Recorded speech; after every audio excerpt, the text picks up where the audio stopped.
கிறிஸ்துவில் பிரியமானவர்களே, ஆண்டவராகிய இயேசு கிறிஸ்துவின் நாமத்தில் உங்களை வாழ்த்துகிறேன். சங்கீதம் 1:2. கர்த்தருடைய வேதத்தில் பிரியமாயிருந்து இரவும் பகலும் அவருடைய வேதத்தில் தியானமாயிருக்கிற மனுஷன் பாக்கியவான்.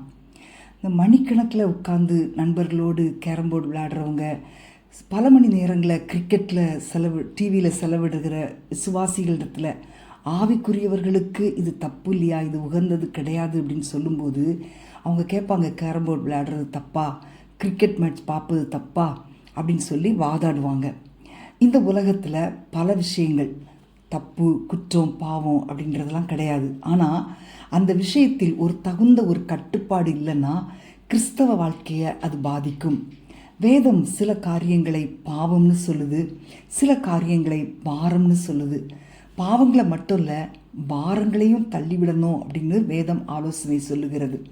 அன்பான தேவனுடைய பிள்ளைகளே, சில பொழுதுபோக்குகள், சில விளையாட்டுகள் வேண்டான்னு விலக்கப்பட வேண்டிய பாவம் கிடையாது.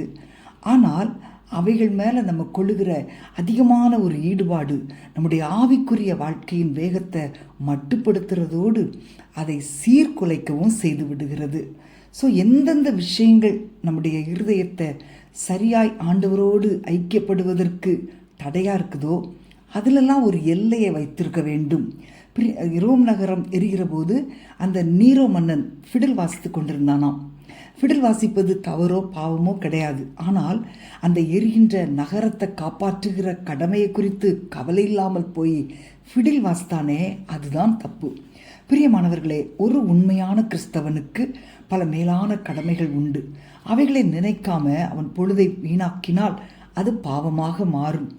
நேரங்களை தேவ சமூகத்தில் ஜெபம், தியானம் அப்படின்னு சொல்லி செலவழித்தால் அது நம்மை பிரகாசிக்க செய்யும். நேரங்களை கர்த்தருடைய காரியங்களுக்காக செலவழித்தால் அது நம்முடைய உலக வாழ்க்கையை அர்த்தமுடையதாக்கும். ஆண்டவரிடத்தில் ஒப்பு கொடுத்து ஜெபிப்போமா? அன்பின் ஆண்டவரே, துதிக்கிறோம் அப்பா. இன்றைக்கு அநேகர் வீணாக தங்கள் நேரங்களை செலவழிக்கிறார்கள். அது தவறு என்று அவர்களுக்கு தெரிகிறதில்லையப்பா. ஆனால் நாட்கள் பொல்லாதவைகளானபடியால் தங்கள் காலத்தை பிரயோஜனப்படுத்திக் கொள்ள கிருபை தாங்கப்பா. உம்மோடுள்ள உறவை பாதிக்கிற காரியங்களுக்கு இம்பார்ட்டன்ஸ் கொடுக்காமல் அவைகளை விட்டு விட்டு உங்கள் பாதத்தில் அமர்ந்திருக்க கிருபை தாங்கப்பா. ஆண்டவரே அப்பா, வாழ்க்கை பலருக்கும் பிரயோஜனம் இல்லாமல் போய்விடாதபடி அநேகருக்கு பிரயோஜனமாய் மாற்றுவீராக. எங்கள் ஒவ்வொருவரையும் அப்படி பிரயோஜனம் உள்ள பாத்திரமாய் மாற்றுங்க ஆண்டவரே. உமக்காக எங்கள் நேரங்களை செலவழிக்க கிருபை தாங்கப்பா. உடைய கரத்தில் ஒப்பு கொடுக்கிறேன், இயேசுவின் நாமத்தில் பிதாவே.